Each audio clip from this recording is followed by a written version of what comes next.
Hello guys, কালকে ছিল বরের বার্থডে। যেহেতু উইকডে ছিল তো অফিসে ছিল সারাদিন, তো বিকেলবেলায় এসে আমরা একটু গেছিলাম স্টার মলে গিয়ে প্রথমে কিছুটা শপিং করলাম। শপিং করার পর তিহান একটু খেলনা দেখলো, ওর পছন্দ হয়নি কিছু।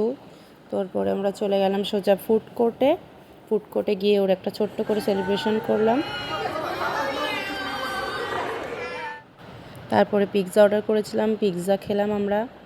পিৎজার পর খেলাম চা যেহেতু ফেভারিট, চাটা তো হয়, চাটা দারুণ ছিল খেতে, তিয়ানের খুব পছন্দ এগুলো। তারপরে খেয়েছিলাম একটু ক্রিপসি চিকেন KFCর।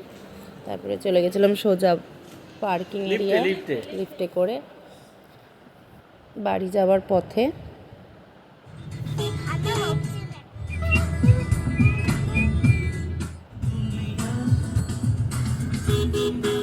কালকের দিনটা দারুণ কাটালাম। আমার এই মিনি ব্লগটা তোমাদের কেমন লাগলো কমেন্ট করে জানিও। Tata, bye bye.